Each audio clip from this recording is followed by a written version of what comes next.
Pay me, pay me, pay me my silver now. Pay me or go to jail. Pay me my silver now. RoadToRooter.com. We have bank failures again. Here we go. Bank failures begin again. Philly Republic First, seized by the FDIC. We have known for quite a while that the banks are completely destroyed and gutted with the rise in the interest rates. As we have talked about the last few, or at least a year and a half since February of 2023, there's been massive bank bailouts through reverse repos, through all kinds of things. Those have just ended. Here we are on Zero Hedge. March will be lit. Number one, reverse repo ends. Number two, the bank term funding program ends. That was a massive amount of billions and billions of your tax dollars. Well, the Fed created it out of thin air, but it dilutes your tax dollars. Fed cuts, allegedly, which probably will not happen. And quantitative easing ends, allegedly. Right now, they're just bailing banks out behind the scenes, but this is the first one this year, and it will be one of probably, my guess is 10,000 bank failures this year. That's a lot. Let's see. FDIC just seized troubled Philadelphia bank, Republic First Bancorp. They're all kind of named the same, huh? And struck an agreement for the lender's deposits and majority of its assets to be bought by Fulton Bank. And the reason they do this is because if they just closed the bank, they'd have to pay out massive amounts of money to the depositors, the FDIC would. But here's the key. By doing this, they can bail out, kind of a stealth bailout of the people who had money in Republic Bank over the FDIC limits. So they were uninsured. Had they just closed the bank, all the uninsured depositors would have gone without anything. Well, no, they'll get the $250,000, but that's it. Doesn't matter if you have 20 million in the bank. You'd only get 250,000. That's what the FDIC is trying to solve. But there's literally 10,000 banks that are going to go under. They won't be able to do it for all of them. So we're waiting for that big weekend. Oh, by the way, I checked out what weekend is the most likely for these bank failures. So we have a pretty big one coming up that kind of jumps out at me. That's Memorial Day. So it's a month from right now. We're at the end of April, and this is the end of May. If the Ginny Moonstone discussion we had on the private road was correct, we're going to see some pretty big failures this quarter, second quarter. And then the third quarter, it's kind of being people saying, I think they got it under control. And in the fourth quarter, it all ends. So that's how I get to 10,000 banks failures by the end of the year. So Memorial Day, I would assume, you got a 3-day weekend, because they're not going to do it on Juneteenth. They don't want to sully that holiday for the Joe Biden voters. And they're not going to do it on the 4th of July, I don't think. Who wants to cause chaos on my birthday? But they may do it come Labor Day, because it's the end of the fiscal year of the United States. So my guess is Memorial Day we have quite a few, but they get over it by the end of the second quarter. Everybody's like, I think the banks are all right. And then everything falls apart in September or October, and we come into election time where we apparently have two candidates that will not be debating. Is that even legal? Not that the U.S. government cares what's legal and what's not legal these days, but that's where we are. So Republic Bank had about $6 billion in assets, $4 billion of deposits at the end of January, according to the FDIC. The FDIC estimates the failure would cost the deposit insurance fund $667 million. Now, here's the deal. They don't tell you what that entails. Could they be bailing out some of the uninsured depositors? I mean, the bank failed. The uninsured depositors, theoretically, are part of that, probably part of that bailout, the 667, which is illegal. We know that. But by combining two banks, they say, no. All the good stuff went to Republic Bank, and we're just sucking up the $677 million. We're not going to tell you what that is. Yeah.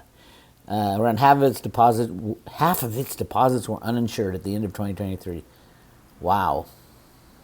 So $2 billion in uninsured deposit that would have gone away.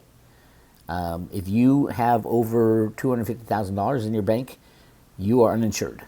Unless you play some games with the beneficiaries, which you can do. You can get, I think, about $1.5 million of FDIC insurance by putting on a whole bunch of beneficiaries. But the banks have been, if you have done this in the past, you better check with your bank, because the banks have been taking away beneficiaries without telling their customers. It's crazy, I know. Get your money out of the banks, basically. Get it in gold, silver, cryptos. Stand alone, only in your own possession. All right. Here we go. Around half of its depositors were uninsured by the end of 2023. Its total equity, or assets minus liabilities, was $96 million at the end of 2023, according to FDIC filings. That excluded $262 million of unrealized losses on bonds that it labeled held to maturity. This is the exact same thing. This is all about interest rates. The higher the interest rates go, the less valuable the bonds are sitting on the bank's books. And there's a good chart right here. That's where we are. This gets updated, I think, in early June, because this is just the end of last year, I believe. And as you can tell, there's huge problems, massive problems. This was right in here was the problems when they recorded the FDIC board meeting, and they were all saying, okay, we're going to need a 3-day weekend to close up all these banks, and if the public knew what we know, they'd go panicking, run to the bank, which would cause the problem. So that's all coming. Nothing was fixed, mind you. All you have to do is look at, these are all because interest rates went up, making the bond worth less. And here we are. So in end of January 2023, that's when the Silicon Bank and all those other banks went down. Interest rates were at 3.4%, and they were already failing. Now interest rates are more than a point higher. So this is even in deeper shit right now. And this is probably going to run pretty high over the next quarter and into next year. And they've just printed so much money, and now that money gets filtered into everything. And they try to control it with computers and derivatives. That is, interest rates are the largest control mechanism that JP Morgan has in the derivative side, and friends of JP Morgan and the Fed.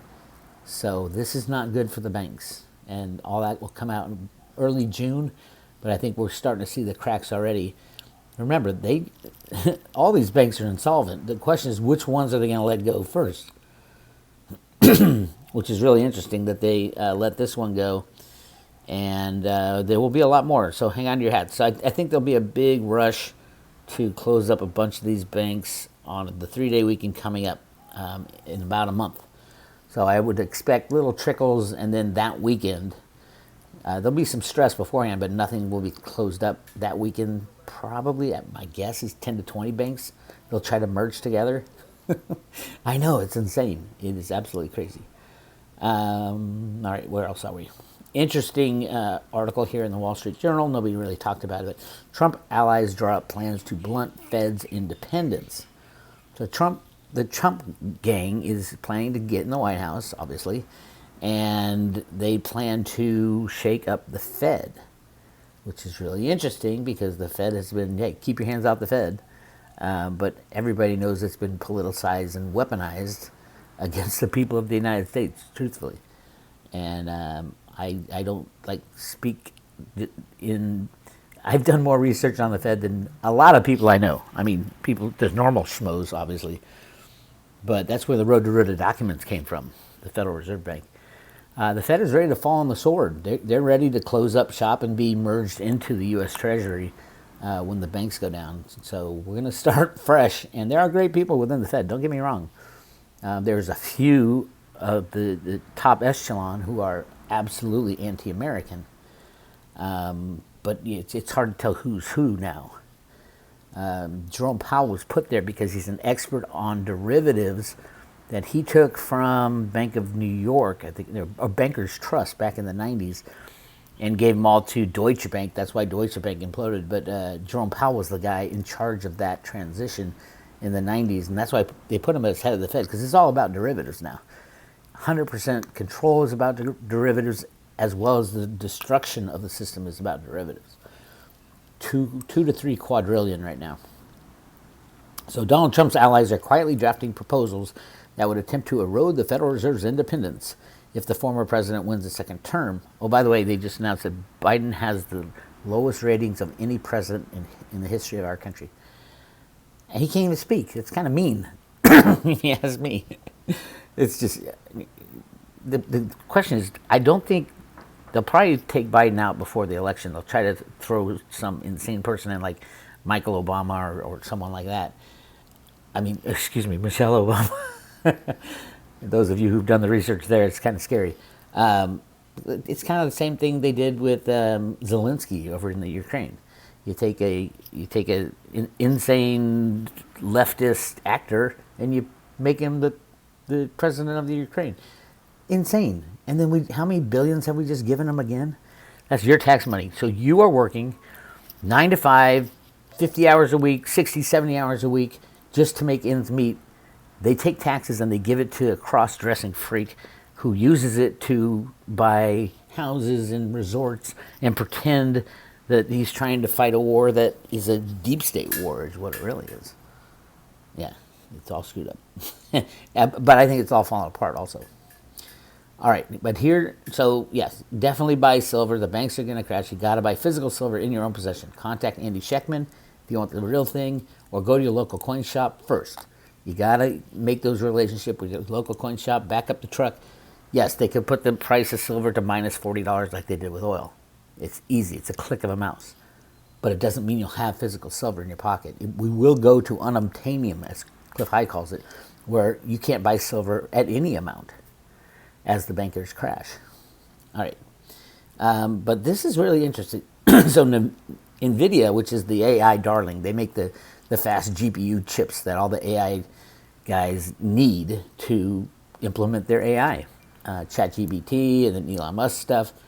Nvidia shares go on a $290 billion tear as clients splurge on AI. Stock rallies 15% this week, reversing last week's sell-off. Meta, Alphabet, and Microsoft pledged to spend more on AI. This is so big. It's so massive. Nvidia went from like a nothing company only a couple years ago to the third largest market cap. I think it hit number 1 briefly. And it will keep going, because what it does is exactly what our friends over at Theta are doing, which is expanding the necessary computation speeds all around the world. And that's why they're so popular. That's why it's the most valuable company in the world, is they have these massively fast GPU chips. But our friends over at Theta, in 4 days, launched the first hybrid cloud computing platform by Theta Edge Network. They're reinventing Web 3.0 infrastructure. Basically, it's a sharing economy. You share your CPU, you share your GPU, so you'll be sharing Nvidia GPUs. It's such an unbelievably, how would I even call it? It to me, it's the akin to the introduction of the World Wide Web in 1990. That's where I am with Theta. Theta is a sharing economy. You share your broadband, obviously, with videos, and get rid of that little circle going around and around and around. You share your CPU, your central processing unit, computer processing unit, and your GPU, your graphics processing unit, and the hard drive. So basically, the whole world is connected via all these millions of billions of computers, and they all have excess computation capacity, they all have excess storage capacity, and they all have excess broadband. What Theta invented is a way to utilize that excess capacity on every single one of those fronts. That's what it developed into. And it's more than that. Obviously, it does NFTs. You can do a sub-chain on it. So Amazon will be creating the Amazon coin and running it off the Theta blockchain. Yes, it is true. It is happening faster than I thought. But everybody who's been at Theta a long time is going, it's so slow. All they do is look at price. And it's kind of embarrassing when you just sit there and look at price. Price is rigged. These guys who are investing tens of billions of dollars into Nvidia, they're going to be trying to get Theta and especially T-Fuel with tens of billions of dollars. because it'll be cheaper and much faster. Theta Edge Cloud ushering in a new era. This is in 4 days of AI computing. Theta engineering team has been heads down for a greater part of this past year developing the Theta Edge Cloud, one of the most advanced decentralized software platforms in edge computing. Its mission is to provide developers, researchers, and enterprises, large and small, with unlimited access to GPU processing power. That means unlimited access to all the Nvidia products, sharing the extra space they have on them. For any AI or video tasks at the most optimal cost. This approach brings the best of cloud computing to a decentralized system powered by the Theta Edge network. This blog shares a sneak peek of the upcoming Edge Cloud Phase 1, estimated to launch May 1st, 2024. I think they are on track, so we are looking at 4 days before the Phase 1 comes in. And then Phase 2 is end of this year or next year. And listen to what it does. Theta Edge Network launched in 2021 with Mainnet 3.0 focuses on GPU-intensive video processing required for encoding, transcoding, and distribution. Today, Theta's global network of nearly 10,000 active edge nodes run by community members comprises one of the largest clusters of distributed GPU computing power in the world. High-performance GPUs of 1,000 nodes and more delivers 36,000 teraflops. Medium GPUs, 2,000 nodes, delivers 28,000 teraflops.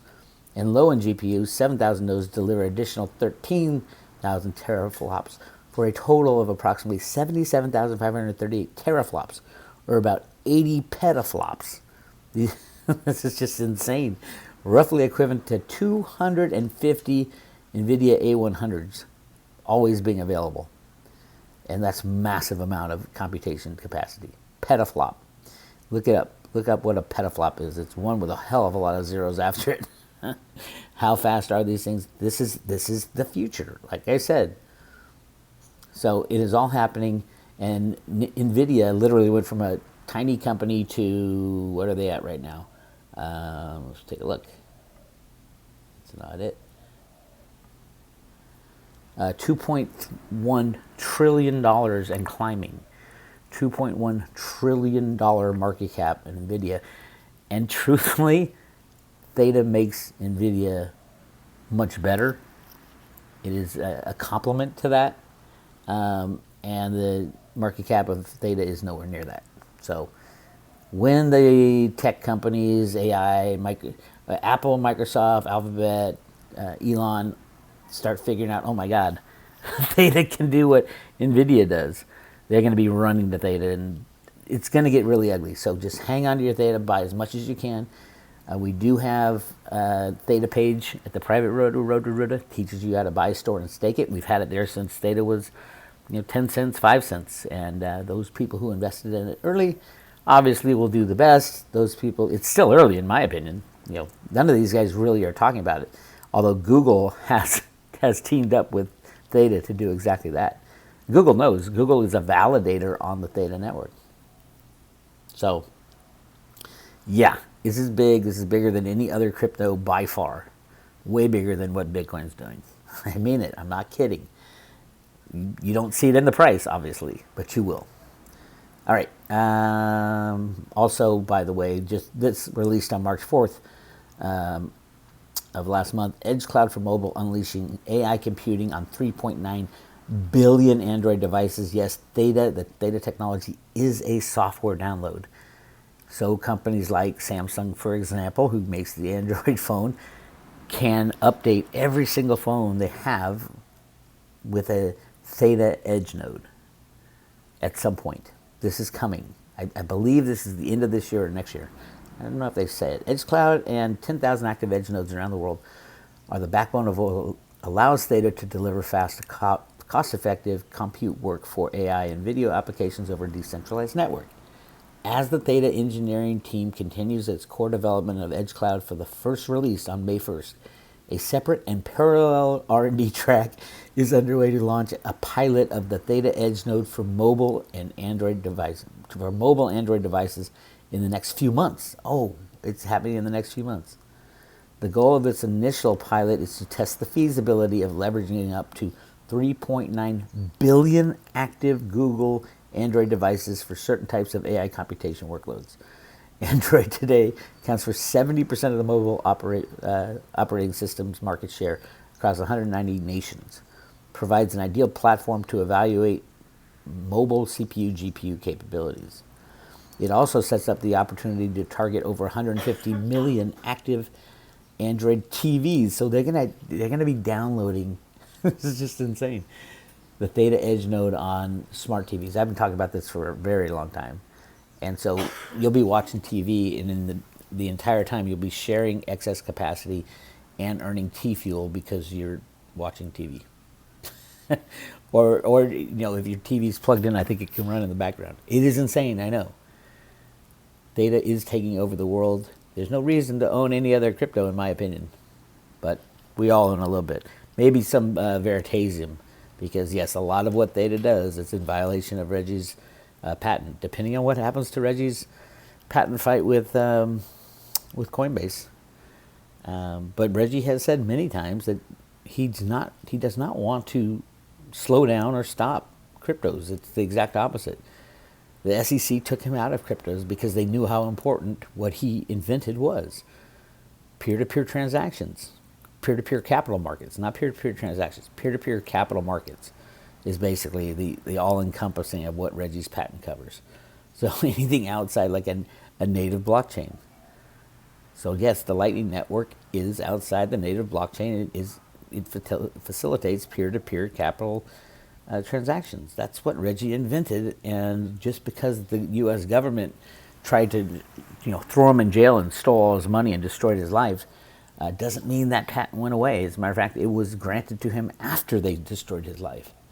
So we will see what happens. So yes, definitely wants a Veritasium, but the Theta and T-Fuel, a lot of people looking at the T-Fuel rewards that kick in June for the if you run your own node. I'm thinking about doing that too with T-Fuel, and yeah, you can earn a hell of a lot more than what you're currently earning in T-Fuel, which is 7 or 8%, which is pretty good. But I mean, literally, I think you get the 7 or 8% for the first 500 T-Fuel or 500,000, and then for the next 500,000, you get 15 to 28% or something like that.